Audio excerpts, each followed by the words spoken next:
Okay, welcome, my dear friends. This is Dr. Padala Tirupati, Assistant Professor, Department of Botany, SRR Government Arts and Science College, Autonomous Karimnagar. So my dear friends, గత సంవత్సరంలో జరిగినటువంటి అత్యంత ముఖ్యమైనటువంటి పోటీ పరీక్షల్లో వచ్చినటువంటి బ్రయోఫైట్కు సంబంధించినటువంటి క్వశ్చన్స్ను మనం ఈరోజు విశ్లేషణ చేసుకుంటున్నాం. ఇది ముఖ్యంగా సిపి గెట్, అదేవిధంగా జేఎల్డిఎల్, గురుకుల వంటి పోటీ పరీక్షలకు ఉపయోగపడేటువంటి మోస్ట్ ఎక్స్పెక్టెడ్ బిట్స్ బ్రయోఫైట్కు సంబంధించి మనం ఈరోజు నేర్చుకోబోతున్నాం. ఇందులో మనం చూసినప్పుడు questions, first question, the sex organs in bryophytes are, అంటే బ్రయోఫైటాలో ఉండేటువంటి లైంగిక అవయవాలు మరి ఏక స్థితిలో ఉంటాయా, అంటే ఏకకణ స్థితిలో ఉంటాయా, అదేవిధంగా బహుకణ స్థితిలో ఉంటాయా, దాంతో పాటుగా దాని చుట్టూ ఉండేటువంటి లేయర్డ్ అంటే కవచంతో ఉంటాయా లేదా కవచరహితంగా ఉంటాయా, ఎలాంటి పైనుంచి ఇంటెగ్మెంట్ ఎలా ఉంటుందా అనేటువంటి క్వశ్చన్ ఇక్కడ మనం చూస్తున్నాం. ఇందులో the first question related to the sex organs of the Bryophyta. The sex organs are multicellular and jacketed, అంటే బహుకణ స్థితిలో ఉంటుంది, దాని చుట్టూ మనకు జాకెట్ చేత ఆవరించబడి ఉంటుంది. The male sex organs in Bryophyta, అంటే బ్రయోఫైటాలో ఉండేటువంటి పురుష ప్రత్యుత్పత్తి నిర్మాణాన్ని ఏమంటారు? బ్రయోఫైటాలో ఉండేటువంటి పురుష ప్రత్యుత్పత్తి నిర్మాణాన్ని ఆంతరేడియం అంటారు. మరి archegonium, archegonium it is a female sex organ in bryophytes. Archegonium అనేటువంటిది బ్రయోఫైటాలో స్త్రీ ప్రత్యుత్పత్తి నిర్మాణం, ఆంతరేడియం పురుష ప్రత్యుత్పత్తి నిర్మాణం. ఇన్ బ్రయోఫైట్స్ ఆర్కిగోనియా ఆర్ టైపికల్లీ, అంటే ఆర్కిగోనియం బ్రయోఫైటాలో ఫీమేల్ సెక్స్ ఆర్గాన్ మనకు తెలుసు. ఇది ఏ ఆకృతిలో ఉంటుందని అడిగాడు, ఇన్ విచ్ షేప్ అని అడిగాడు. గుర్తుపెట్టుకోండి, archegonia shape is flask shape, అంటే కూజ ఆకారంలో ఉంటుంది. మరి ఆంతరీడియం ఏ ఆకారం ఉంటుంది? ఆంతరీడియా ఇస్ ఎ క్లబ్ షేప్. ఆంతరీడియా అనేటువంటిది క్లబ్ షేప్లో ఉంటుంది, అంటే గద ఆకారంలో ఉంటుంది. గద ఆకారంలో ఉండేది ఆంతరేడియం. కూజ ఆకారం ఫ్లాస్క్ షేప్లో ఉండేది ఆర్చిగోనియం. ఆర్కిగోనియం అంటే స్త్రీ ప్రత్యుత్పత్తి నిర్మాణం కూజాకారంలో ఉంటుంది. పురుష ప్రత్యుత్పత్తి నిర్మాణం గద ఆకారం ఉంటుంది, క్లబ్ షేప్లో ఉంటుంది. In Funaria sporophyte is differentiated into, మనకు ఏదైతే బ్రయాప్సిడా తరగతికి చెందినటువంటి మాసెస్గా చెప్పబడేటువంటి ఫినేరియా సంబంధించినటువంటి సిద్ధ బీజాశయం స్పోరోఫైట్ అనేటువంటిది మనకు ఎంత ఏ భాగాలకు విభేదనం చెంది ఉంటుంది అని అడిగింది. ఫూట్, సీట అండ్ క్యాప్సూల్, అంటే పాదం, అదేవిధంగా కాడతో పాటు గుళిక అనేటువంటి మూడు ప్రత్యేకమైనటువంటి భాగాలతో ఇది విభక్తం చేయబడి, అంటే డిఫరెన్షియేట్ చేయబడి, విభేదనం చెందబడి ఉంటుంది. గుళిక, పాదం, కాడ, ఈ మూడు భాగాలు ఫినేరి యొక్క సిద్ధ బీజాశయంలో మనకు గమనిస్తాం. Then which of the following is characteristic feature of bryophytes, కింది ఇవ్వబడేటువంటి వాటిలో బ్రయోఫైట్కి సంబంధించినటువంటి లక్షణాలు ఏంటివి అని అడిగారు. ఈ కింది ఇవ్వబడేటువంటి వాటికి సంబంధించినటువంటి లక్షణాలను మనం గమనించి చూసినప్పుడు ఇందులో వాస్కులర్ టిష్యూస్ అంటే నాలిక కణజాలాలు. So vascular tissues are first arranged or first appeared or first originated from the fern plants or pteridophyta plants. Pteridophyta, టెరిడోఫైటాలో మొట్టమొదటిసారిగా ఈ వాస్కులర్ టిష్యూ అనేటువంటిది కనబడుతుంది ఫెర్న్ మొక్కల్లో. మరి seeds, so first spermatophytic plants are the gymnosperms, అంటే విత్తనదారి మొక్కలు, మొట్టమొదటిసారిగా విత్తనాలు ఏర్పడ్డవి జిమ్నోస్పెమ్స్. అది నేకెడ్ సీడ్స్ అంటాం, నగ్న విత్తనాలు, నగ్న అండాలతో కూడి ఉండి విత్తనాలు, వివృత బీజాలు ఏర్పడతాయి.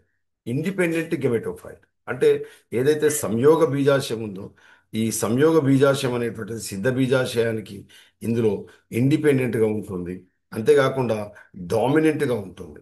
Independent gametophyte and the dominant gametophyte is present in the bryophytic characteristic features.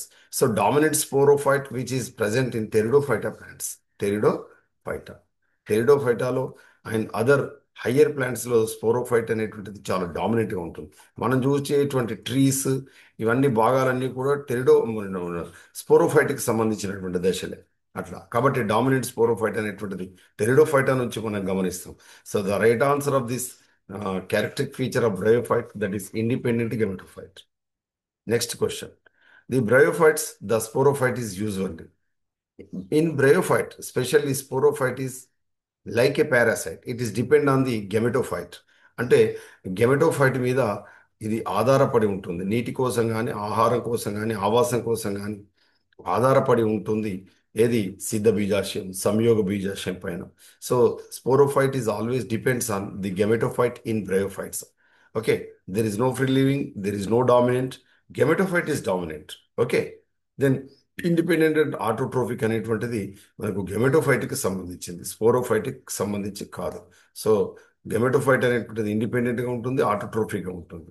But sporophyte is always depends on gametophyte.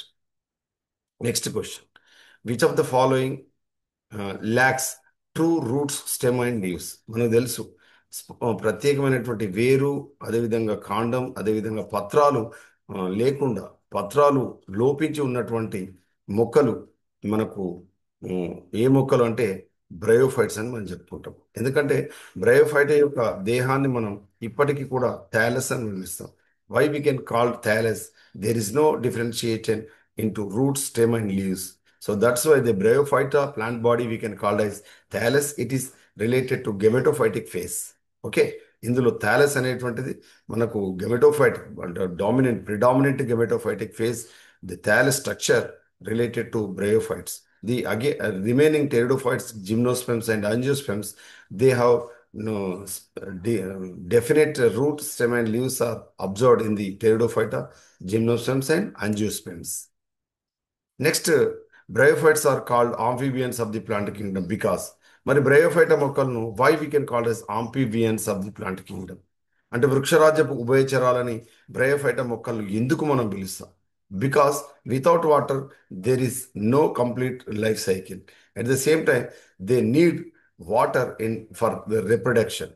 అంటే ముఖ్యంగా ప్రత్యుత్పత్తికి సంబంధించి అవి అవి they complete their sexual reproduction in water. అంటే ప్రత్యుత్పత్తి అనేటువంటిది ముఖ్యంగా అది లైంగిక ప్రత్యుత్పత్తికి సంబంధించి నీరు అనేటువంటిది తప్పకుండా అవసరం. కాబట్టి వీటిని amphibians of the plant Kingdom అంటాం. అయితే ఇక్కడ కింది ఇచ్చింది చూడండి, they live both on land and water అనుకుంది. అయితే ల్యాండ్ అండ్ వాటర్ అనేది కరెక్ట్ ఆన్సరే అవుతుంది, కానీ దానికంటే మంచి ఆన్సర్ ఏంటిదంటే they complete their sexual reproduction in water. కాబట్టి ఇది ఆన్సర్ కరెక్ట్ చేయాలి. ఇది లేనప్పుడు ఆన్సర్ ఏది పెట్టాలంటే ఇది పెట్టాలి. ఏది? They live both the habitat water and land. Okay, అంటే నీటితో అనుబంధం చేయబడి ఉంటుంది. Next, which among the following is the first land plant groups? అంటే మొట్టమొదటిసారిగా నేల మీది మొక్కలు అని వీటిని పిలుస్తారంటే, నేల మొక్కలు అని వీటిని పిలుస్తారంటే బ్రయోఫైట్ ని పిలుస్తారు. ఆల్గే మొక్కలు, algae the first living organism, primitive organism which are associated with the water, aquatic environment, habitat అనేటువంటి very some of the algae members they are associated with the terrestrial algae, Chaetophorales order, Chaetophorales, Fritziella, like algae members they are associated with the land soil. So that's why remaining algae habitat is aquatic or the fresh water or even the marine water. కాబట్టి శైవలాలు అనేటువంటిది నీటిలో పెరుగుతాయి. కొన్ని భౌమ శైవలాలు ఉంటాయి, ఫ్రిచ్యేల్లా అనేటువంటిది కీటోఫోరిల్స్ కి సంబంధించినటువంటి క్రమం. ఇవన్నీ కూడా భౌమ రకానికి చెందిన శైవలాలు మాత్రమే. మిగతా అన్ని కూడా నీటి మొక్కలు. Pteridophytes they are complete land plants. Gymnosperms they are complete land plants. But Marsilea in Pteridophyta, Marsilia, Pteridophyta plant, it is an amphibian. They are associated with the moisture and water environment, Marsilia of the Pteridophyta plants. But remaining are land plants. But the question is, first land plants group. The first land plants group is Bryophyta. The dominant generation in Bryophyte is, always remember, the dominant generation in Pteridophyta, sporophytes. Sporophytic phase is very dominant in Pteridophyta. But the question is, Bryophytes లో మనకు dominant generation ఏంటిదని అడిగాడు. Remember, my dear friends, the Bryophyta, in Bryophyta, the dominant phase, the dominant generation is gametophyte. అంటే మనకు బ్రయోఫైటాలో సంయోగ బీజం ప్రబలంగా ఉంటుంది. Dominant అంటే ప్రబలంగా ఉండడం, ప్రబలంగా ఉంటుంది, ఎక్కువ కాలం ఉంటుంది, ప్రబలంగా ఉంటుంది. షార్ట్ ఫేజ్ ఉండి తక్కువగా ఉంటూ బలహీనంగా ఉండేటువంటి దశ స్పోరోఫైట్ బ్రయోఫైటాలో. కానీ టెరిడోఫైటాలో మనకు స్పోరోఫైట్ ప్రబలంగా ఉంటుంది, టెరిడోఫైటాలో. బ్రయోఫైటాలో గ్యామెటోఫైట్ ఉంటుంది. ప్రబలంగా గుర్తుపెట్టుకుంది. In bryophytes water is essential for, బ్రయోఫైట్కి సంబంధించి నీరు ఎందుకు అవసరం అంటే ఫలదీకరణకు అవసరం. నీరు ఫలదీకరణకు అవసరం.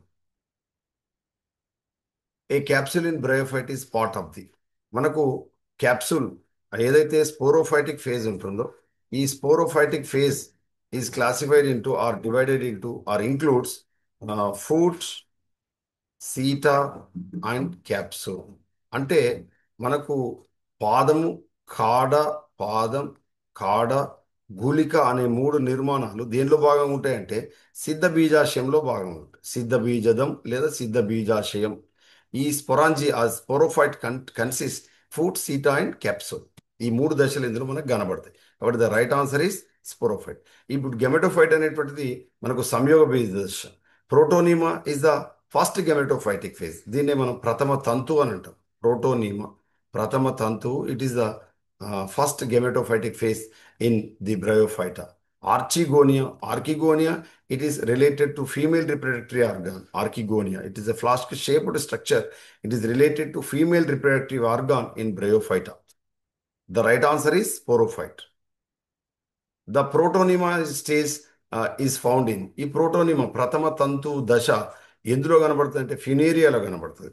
ఫినేరియాలో లైంగిక ప్రత్యుత్పత్తి జరిగిన తర్వాత, అంటే సిద్ధబీజం మొలకెత్తిన తర్వాత మొట్టమొదటి ఏర్పడేది ప్రథమ తంతువు. దాన్ని మనం ప్రోటోనీమా అంటాం. ప్రోటోనీమా. ఓకే. తర్వాత లీఫీ గెమెటోఫైటిక్ స్టేజ్ ఉంటుంది, అది తర్వాత. కానీ మొట్టమొదటిసారిగా first gametophytic phase is protonema found in Funaria of the Bryopsida class of Bryophyta. అంటే మాస్ మొక్కలకు చెందినటువంటి లేదా బ్రయాప్సిడా తరగతికి చెందినటువంటి ఈ ఫినేరియాలో మనకు ప్రోటోనిమా అనేటువంటిది గెమెటోఫైటిక్ ఫేజ్కి సంబంధించింది. మనకు తెలుసు Riccia according to progressive theory of evolution, sporophytic ఎవల్యూషన్లో రెక్సియా అనేటువంటిది అత్యంత ప్రాచీనమైనది. Very earlier stage, very simple capsule, simple sporophytic phase we are observed in Riccia. The Riccia jacket is single layered or without only single layered jacket we are observed, and nerve cells also observed in Rixia sporophyte or Rixia capsule. But whereas in Markantia, we are observed food, seta and capsule. Food, seta and capsule. The capsule consists elaters, which are the hygroscopic nature, which are helpful to spread the uh, spores from the capsule.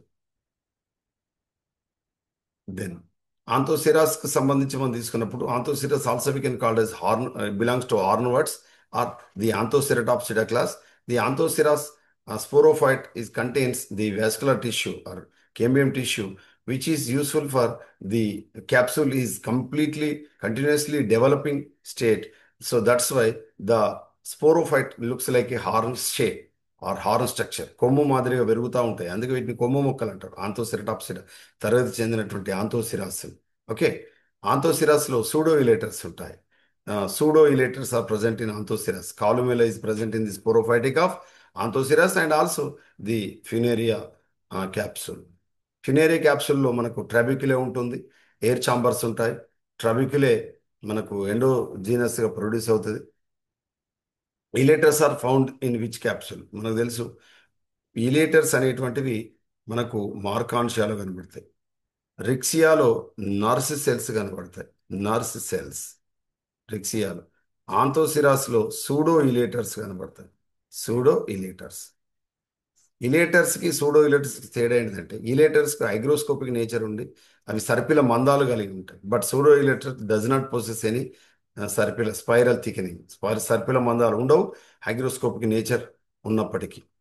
Next ఫినేరియాలో మనకు spread చేయడానికి, spore spread చేయడానికి peristomial teeths ఉంటాయి, పరిముఖ దంతాలు ఉంటాయి. Peristomial teeths, పరిముఖ దంతాలు ఉంటాయి. ఇవి రెండు వరుసల్లో అమరి ఉంటాయి.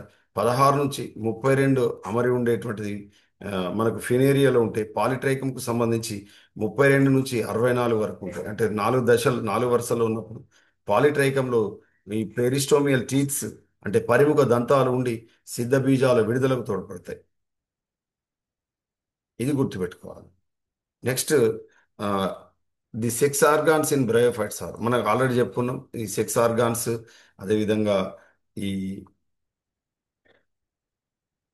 ఫ్లాస్క్ షేప్లో మనకు ఉంటుందని. Next fertilization of bryophytes leads to the formation of, ఏదైతే మనకు male and female gametophytes are going to fuse, it is female male gametophyte, it is female gametophyte, it is female gametophyte, it is male gametophyte. So male and female gametophyte going to fuse to produce so diploid zygote. The zygote can going to undergo mitotic divisions produce the embryo. So first embryophytic plants we are observed in bryophytes only. So first embryophytic plants are bryophyta plants. First land plants, bryophyta plants. So bryophyta plants also we can call as amphibians of the plant kingdom. Bryophytes are the first embryophytic plants. It is belongs to Atracheophyta, non-flowering plants. గుర్తుపెట్టుకోవాలి. Then a unique feature of Anthoceras in the presence of, ఎందుకు ఆంథోసిరాస్ను మనం ప్రత్యేకించి ఆ, ఏది ఒక ప్రత్యేక లక్షణంగా గుర్తించవచ్చు అంటే, remember my dear friends, chloroplast with pyrenoids, ఆంథోసిరాస్కి సంబంధించినటువంటి క్యాప్సూల్ మనం గమనిస్తే ఇది నిరంతరంగా పెరుగుదల చూపుతూ దీని యొక్క సీటా భాగంలో ప్రత్యేకించి మనకు హరిత కణజాలం ఉంటుంది. ఇది ఏం చేస్తుందంటే ప్రత్యేకించి ఈ హరిత రేణువులు ఉండి అందులో మనకు పైరినాయిడ్స్ అనేటువంటిది పిండి నిల్వ చేసేటువంటి starch storage special type of structures we can call as pyrenoids. పైరినాయిడ్లు అనేటువంటి పిండి నిల్వ చేసేటువంటి ప్రోటీన్ యుక్త నిర్మాణాలు ఉంటాయి. ఇవి హరిత రేణులతో కూడి ఉండేటువంటి నిర్మాణాలు మనకు ఆంథోసిరాస్ యొక్క గుళికలో మనం గమనిస్తాం. The liverwort Marchantia reproduce vegetatively. మనకు తెలుసు మార్కాన్షియాకు సంబంధించి మనం గమనించినప్పుడు ఈ మార్కాన్షియాకు సంబంధించి ఈ విధంగా మనకు డైకాటమస్ బ్రాంచింగ్ను మనం గమనిస్తాం. ఇందులో మనకు డార్సీ వెంట్రల్ స్ట్రక్చర్ని గమనిస్తాం. ఇక్కడ వెంట్రల్ రీజియన్స్లో మనకు రైజాయిడ్స్ అనేటువంటి ఉంటాయి, రైజాయిడ్స్. అదేవిధంగా ఈ వెంట్రల్ డార్సల్ రీజియన్కి సంబంధించి మనం తీసుకున్నప్పుడు దీని యొక్క ఆ, ఇది పృష్ఠ భాగంలో మనకు గెమ్మాస్ అనేటువంటి నిర్మాణాలు ఉంటాయి. ఈ గెమ్మాస్ అనేటువంటి నిర్మాణాలలో గెమ్మా కప్పులు ఆర్ జెమ్మా కప్పులు అనేటువంటి నిర్మాణాలు ఉంటాయి. It's looks like a pulley wheel. So this is gemma or gemmae. ఇది గెమ్మె అంటాం. ఇది పుల్లీ వీల్ స్ట్రక్చర్ను కలిగి ఉంటుంది. మనం చేదు బావి దగ్గర గిలక తాడుతో ఇలా గిలక పైన ఎలా అయితే లాగుతామో అలా విధంగా కనబడేటువంటి నిర్మాణం గిలక. ఓకే, గెమ్మ ఉంటుంది. ఈ గెమ్మాలు గెమ్మ కప్పులలో ఏర్పడతాయి. ఏ కప్పులో ఏర్పడతాయి? గెమ్మ కప్స్. ఇది మనకు ఆంథోసిరాస్లో కానీ ముఖ్యంగా మార్కాన్షియాలో కనబడుతుంది. ఈ థాలస్ యొక్క డార్సీ డార్సల్ రీజియన్లో మనకు ప్రత్యేకించి ఈ గెమ్మ కప్పులు అనేటువంటివి ఉంటాయి. గెమ్మ కప్పుల్లో గెమ్మాలు ఏర్పడతాయి. These are useful for the vegetative reproduction. It is looks like a pulley wheel structure. Gemma shape is pulley wheel, అంటే చేదబావ గిలక మాదిరిగా ఉంటాయి. లేదా చిన్న పిల్లలు పట్టుకునేటువంటి ఇలా పిడికిల్ని పట్టుకునేటువంటి ఫిస్ట్లో పట్టుకునేటువంటి నిర్మాణాల మాదిరిగా ఉంటాయి. Gemmas are produce in structured called. మనకు గెమ్మాలు ఎక్కడ ఏర్పడతాయి? పుల్లీ వీల్ స్ట్రక్చర్ అని మనం చెప్పుకున్నాం కదా. ఇలా పుల్లీ వీల్ స్ట్రక్చర్ ఉండేటువంటి ఈ గెమ్మాలు ఎక్కడ ఏర్పడతాయి అంటే ఇలా గెమ్మ కప్పులు అనేటువంటి నిర్మాణాల్లో ఏర్పడతాయి. The structure anchoring bryophytes to the substratum is, మనం ఏదైతే ఈ బ్రయోఫైట్కు సంబంధించినటువంటి థాలస్ను ఆధారానికి అతకబడి ఉండేటువంటి నిర్మాణాలు వేటి చేత అతకబడి ఉంటాయంటే రైజాయిడ్స్, మూల తంతువుల చేత. ఏ తంతువులండి? మూల తంతువుల చేత మనకు నిర్మించబడి ఉంటుంది. మూల తంతువుల చేత మనకు ఏర్పడి ఉంటుంది. ఏది ఆధారానికి అతకబడి ఉంటుంది. But in Marchantia the rhizoids are two different shapes of the rhizoids we are observed. One is rough walled rhizoids. The second one is smooth walled rhizoids. అంటే గరుకు తలం కలిగినటువంటి ఆ, మూలతంతువులు ఉంటాయి. నునుపు తలం కలిగినటువంటి మూలతంతువులు ఉంటాయి. గరుకు తలం కలిగినటువంటి మూలతంతువులు భూమిలో స్థాపన చేయడానికి మార్కాంశకు తోడ్పడితే smooth walled rhizoids which are useful for absorption of the nutrients and water from the substrate. ఆధారం నుంచి నీటిని లవణాలను శోషించడంలో స్మూత్ వాల్డ్ రైజాయిడ్స్ తోడ్పడతాయి. Rough walled rhizoids which is anchoring the marcontia to the substrates. But the anthoceras, there is no differentiated root rhizoids are present. Only one type of rhizoid, smooth walled rhizoids are present in anthoceras thallus. Okay, hold fast అనేటువంటిది ఆల్గేలో ముఖ్యంగా Laminaria, ఫోర్ఫైరా వంటి ముఖ్యంగా ఈ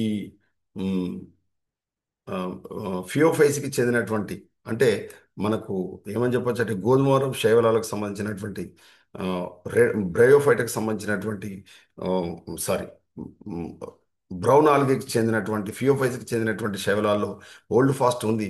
ఇది ఆధార కణంగా పనిచేస్తుంది. ఈ ఆధార కణం హోల్డ్ ఫాస్ట్ అనేటువంటిది ఇలా స్థాపనాంగ కణం అంటాం. ఈ విధంగా లామినేరియా, అదేవిధంగా ఫోర్ఫైరాకి సంబంధించినటువంటి థాలస్ ఈ విధంగా ఉంటుంది. ఆల్గేకి చెందినటువంటి మన బ్రౌన్ ఆల్గే లేదా ఫియోఫైసి ఆల్గే లేదా కెల్ప్స్ అని మనం చెప్పుకుంటాం. దీన్ని ఆధార కణం లేదా స్థాపనాంగ కణం, దీన్ని హోల్డ్ ఫాస్ట్ అని మనం పిలుస్తాం. హోల్డ్ ఫాస్ట్ అని పిలుస్తాం ఆల్గేకి సంబంధించినటువంటి వాటిని. ఓకేనా? Then in liverworts the rhizoids are, మనకు తెలుసు లివర్ వర్డ్స్లే మనం మార్కాన్షి ఎగ్జాంపుల్ చెప్పుకుంటాం. వీటిని మనం హెపాటిక్ ఆప్సిడా అని కూడా మనం చెప్పుకుంటాం. హెపాటిక్ ఆప్సిడా లేదా లివర్ వర్డ్స్ అన్న ఒకటే. ఇందులో రైజాయిడ్స్ అనేటువంటివి యూనిసెల్యులార్ అండ్ అన్బ్రాంచ్డ్. అంటే ఇంతకుముందే మనం చెప్పుకున్నాం, ఇది మనకు ఎలా ఉంటుందంటే ఈ విధంగా యూనిసెల్యులార్ అండ్ అన్బ్రాంచ్డ్, ఇట్లా బ్రాంచెస్ కాకుండా అన్బ్రాంచ్డ్గా ఉంటాయి. ఇవి ఏకకణ స్థితిలో ఉంటాయి. ఇది మనకు లివర్ వర్డ్స్కి సంబంధించినటువంటి మూలతంతువులు. In which of the following shows radial symmetry. ఇక్కడ దానికంటే ముందు చూడండి, liverworts rhizoids are unicellular and unbranched, but reproductive organs are multicellular. గుర్తుపెట్టుకోండి, మల్టీ సెల్యులార్ అంటే బహుకణ స్థితిలో ఉండేటువంటి, and multicellular and jacketed అంటే అవి జాకెట్ చేత ఆవరించబడి ఉంటాయి. అంటే ఆర్కిగోనియా కానీ ఆంథరిడియం కానీ multicellular and jacketed. Okay, but rhizoids are unicellular and branched. Rhizoids are unicellular and branched, but reproductive organs of bryophyta are multicellular and jacketed. Then which of the following shows radial symmetry? ఏదైతే మనకు ఈ ఆంథోసెరటాప్సిడా లేదా మనం చెప్పుకునేటువంటి ఈ హార్న్వర్డ్స్కి సంబంధించినటువంటి example ఆంథోసిరాస్లో మనకు radial సిమెట్రీని మనం గమనిస్తాం. Then the capsule of Anthoceros is, మనకు ఆంథోసిరాస్లో ఉండేటువంటి గుళిక ఏ విధంగా ఉంటుంది? Remember, multicellular and photosynthesis. ఎందుకు? క్లోరోప్లాస్ట్లు ఉండి అవి కిరింజనేస్ సమీకరణ జరపడంలో తోడ్పడుతుంది. ఆంథోసిరాస్ యొక్క క్యాప్సూల్ మనం గమనిస్తే, ఆంథోసిరాస్ యొక్క గుళిక, ఆంథోసిరస్ గుళిక పేరు ఆధారంగానే వాటిని హార్న్ వాట్స్ అని మనం పిలుస్తాం. ఎందుకు? అందులో విభాజ్య కణజాలం ఉండి అది విపరీతంగా పెరుగుదలను చూపుతుంది కంటిన్యూస్గా. The sporophyte of Marchantia consist of, మనకు తెలుసు మార్కాన్షియాకు సంబంధించినటువంటి సంయోగ బీజంలో మనకు 3 ముఖ్యమైనటువంటి దశలు ఉంటాయి. ఇది ఫూటు, అదేవిధంగా సీట, దెన్ క్యాప్సూల్ అనేటువంటిది ఉంటుంది. ఫూటు, సీట, దెన్ క్యాప్సూల్. ఈ 3 భాగాలు మనకు ఆంథోసిరాస్ మన మార్కాన్షియాలో మనం గమనిస్తాం. ఇందులో ఈ సిద్ధ బీజాలు ఉంటాయి. ఈ సిద్ధ బీజాలతో పాటు మనకు ప్రత్యేకంగా ఇలేటర్స్ అనేటువంటి నిర్మాణాలు ఉంటాయి. ఏముంటాయి? ఇలేటర్స్. ఇవి మనకు స్పైరల్ థికెనింగ్ కలిగి ఉండి హైగ్రోస్కోపిక్ నేచర్ కలిగి ఉంటాయి. ఇలేటర్స్ ఇందులో ఉంటాయి అన్నమాట. సింగిల్ లేయర్ జాకెట్ అనేటువంటిది ఉంటుంది. Then the spores in bryophytes are formed by, ఈ బ్రయోఫైట్కి సంబంధించినటువంటి సిద్ధ బీజాలు మనకు ఏ విధంగా ఏర్పడతాయి అంటే జస్ట్ బికాస్ ఆఫ్ మియాసిస్, అంటే మనకు శేఖర విభజన అనంతరం ఏకస్థితిక సిద్ధ బీజాలు అనేటువంటి ఏర్పడతాయి. చాలా చాలా ఇంపార్టెంట్. ఎందుకు? ద్వయస్థితి అనేటువంటిది కేవలం జైగోట్ అండ్ ఎంబ్రియో వరకు మాత్రమే ద్వయస్థితి ఉంటుంది. రిమైనింగ్ స్టేజ్ అంతా కూడా మనకు ఏకస్థితిక హప్లాయిడ్ స్పోర్సే మనకి ఇక్కడ మనం గమనించడం అనేటువంటిది జరుగుతుంది. చాలా చాలా ఇంపార్టెంట్. శేఖర విభజన మనకు తర్వాత మనకు స్పోర్స్ అనేటువంటివి ఏర్పడతాయి. శేఖర విభజన మనకు ఈ తర్వాతనే ఏకస్థితిక సిద్ధ బీజాలు అనేటువంటి ఏర్పడతాయి. The peristome teeths are characteristic feature of మనకు పెరిస్టోమ్ దంతాలు అనేటువంటి పరిముఖ దంతాలు అనేటువంటివి ఆ, మనకు లివర్ వర్డ్స్లో ఉంటాయా, హార్న్ వర్డ్స్లో ఉంటాయా, మాస్లో ఉంటాయా? గుర్తుపెట్టుకోండి. లివర్ వర్డ్స్లో మనకు ఈ వీటిని సిద్ధ బీజాలను విడుదల చేయడానికి తోడ్పడేటువంటి నిర్మాణాలు మనకు ఈలేటర్స్ అని మనం పిలుస్తాం. ఈలేటర్స్, ఏలేటర్స్, ఈలేటర్స్. అదేవిధంగా హార్న్ వర్డ్స్లో సూడో ఈలేటర్స్ ఉంటాయి. ఏముంటాయి? సూడో ఈలేటర్స్ ఉంటాయి. బట్ మాస్ మొక్కల్లో మాత్రం పెరిస్టోమియల్ టీత్స్ ఉంటాయి. Peristomial teeths are present in mosses. Moss మొక్కల్లో పెరిస్టోమియల్ దంతాలు అనేటువంటివి ఉంటాయి. ఎందుకు ఇవన్నీ కూడా దేనికి సంబంధించినటువంటి లక్షణాలు? ముఖ్యంగా సిద్ధ బీజాలు, గుళిక నుంచి సిద్ధ బీజాల విడుదలకు తోడ్పడేటువంటి నిర్మాణాలు. Then bryophytes do not grow very tall because. అసలు బ్రయోఫైట్ అనేటువంటి విపరీతంగా ఎందుకు పెరుగుదల చూపుతలేవు అని అడిగాడు. ఎందుకు చూపు అంటే they does not possess any vascular tissue. ఎందుకంటే అందులో నాలికా కణజాలాలు అనేటువంటివి ఈ బ్రయోఫైటాలో ఉండవు. బట్ ఆంతోసిరాసి యొక్క క్యాప్సూల్లో మాత్రం కొద్ది వరకు ఉంటుంది కాబట్టి క్యాప్సూల్ నిరంతరంగా కొనసాగుతుంది. మొక్క చనిపోయేంత వరకు గుళిక పెరుగుదల చూపుతూనే ఉంటుంది. Next, in masses the first stage in the gametophyte is. నేను చెప్పాను కదా, ముఖ్యంగా ఫినేరియా పాలిట్రైకంలో గెమెటోఫైట్కి సంబంధించి అంటే సంయోగ బీజానికి సంబంధించి మొట్టమొదటి దశగా దేన్ని చెప్పుకుంటామంటే గుర్తుపెట్టుకోండి మిత్రమా, ప్రోటోనియమా. దీన్ని మనం ప్రథమ తంతువు అంటాం. ఈ ప్రథమ తంతువే ఈ ప్రథమ తంతువు మనకు ఫ్యూనేరియా లేదా పాలిట్రైకం చెప్పుకునేటువంటి స్పాగ్నమ్కు సంబంధించి చెప్పుకునేటువంటి మాస్ మొక్కలు అని చెప్పుకునేటువంటి వాటిలో మొట్టమొదటి సంయోగ బీజ దశ ఏంటిదంటే ప్రోటోనియమా. దీన్నే మనం ప్రథమ తంతువు అంటాం. ముఖ్యంగా ప్రథమ తంతువు తర్వాత కూడా ముఖ్యంగా పరిణతి చెందినటువంటి బ్రయోఫైటాలో కానీ టెరిడోఫైటాలో కానీ లీఫీ గెమెటోఫైట్ ఉంటుంది. అంటే పత్రయుత సంయోగ బీజం ఉంటుంది. ఇది second stage of gametophyte. First stage of gametophyte is protonema. The second stage of gametophyte is leafy gametophyte. అంటే పత్రయుత సంయోగ బీజమే మనకు సంయోగ బీజం యొక్క రెండో దశకం అని చెప్పుకుంటాం. The leafy stage in mosses develops from. ఎక్కడి నుంచి మనకు లీఫీ స్టేజ్ అనేటువంటిది ఏర్పడుతుంది చెప్పుకున్నాం కదా. So protonema is the first stage of gametophyte. Then afterwards it's develop to produce the leafy gametophyte. Leafy stage అంటే పత్రయుత సంయోగ బీజం ఏర్పడుతుంది, ప్రోటోనిమా నుంచి ఏర్పడుతుంది. ఇది ప్రోటోనిమా ప్రథమ ఏది సంయోగ బీజ దశ. Leafy gametophyte is the second gametophytic phase which are observed in the Funaria or developed బ్రయోఫైట్స్లో మనం గమనిస్తాం. మాస్ మొక్కల్లో మనం గమనిస్తాం. Calyptra in mosses is derived from. Very very important. Calyptra అనేటువంటిది సిద్ధ బీజానికి చెందినటువంటి నిర్మాణమా, సంయోగ బీజానికి చెందినటువంటి నిర్మాణం అంటే గుర్తుపెట్టుకోండి మిత్రమా, it is derived from archegonium, wall of archegonium. Calyptra అనేటువంటి సంయోగ బీజానికి చెందింది.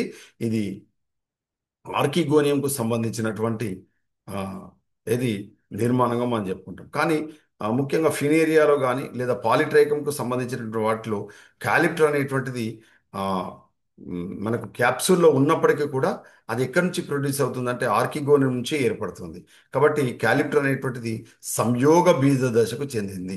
అంటే అది గుళికలో ఉన్నప్పటికీ కూడా, అంటే గుళికకు సంబంధించినటువంటి అంటే ఈ ఆ, గుళికలో ఇది కొద్ది నిర్మాణం అయినప్పటికీ కూడా అది సంయోగ బీజం నుంచి ఏర్పడిందని గుర్తుపెట్టుకోవాలి. చాలా చాలా ఇంపార్టెంట్ క్వశ్చన్ అండి ఇది. Calyptra in moss is derived from, ఎక్కడి నుంచి ఏర్పడుతుందని అడిగాడు. It is derived from wall of archegonium but it is present in wall of capsule.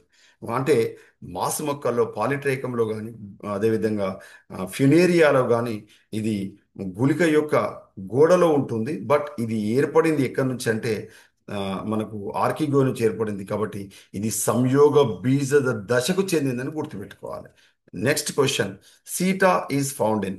మనకు తెలుసు సీటా ఎందులో మనం గమనిస్తామంటే గుర్తుపెట్టుకోండి, ఆ, చాలా చాలా ఇంపార్టెంట్. మార్కాన్షియాలో ఉంటుంది, ఆంతోసిరాస్లో ఉంటుంది, ఫ్యునేరియాలో కూడా ఉంటుంది. కానీ ఇక్కడ యాక్చువల్ ఏం చేయాలంటే ఎక్సెప్ట్ అనాలి. Except.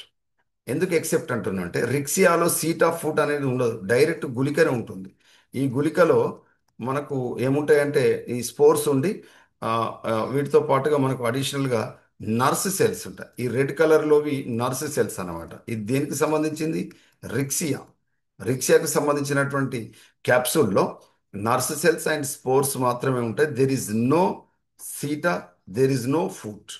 But remaining Marchantia, Anthoceros, Funaria, they are consist foods, seta and capsule. అంటే ఇక్కడ ఇందులో మనం ఏమేం చూడొచ్చు అంటే ఫూటును చూడొచ్చు, సీటాను చూడొచ్చు, క్యాప్సూల్ చూడొచ్చు.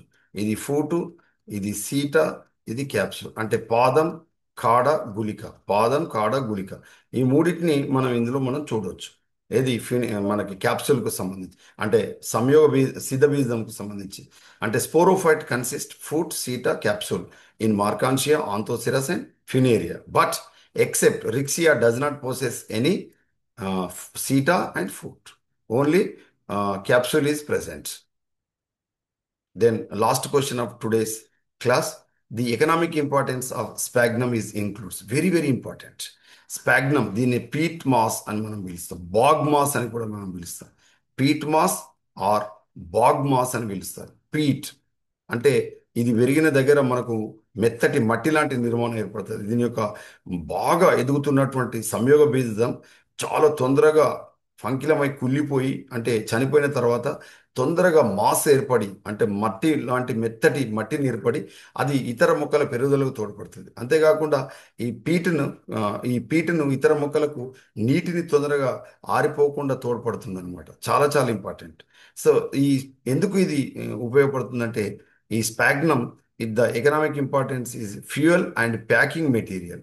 ఇది దేనికి తోడ్పడుతుందంటే మనకు ఈ ఫ్యూయల్ అంటే ఏదైతే ఇంధనాన్ని తయారు చేయడానికి కానీ, అదేవిధంగా ఇతర పదార్థాలను ప్యాక్ చేయడంలో కానీ తోడ్పడేటువంటి మెటీరియల్ను ప్రొడ్యూస్ చేస్తుంది స్పాగ్నమ్.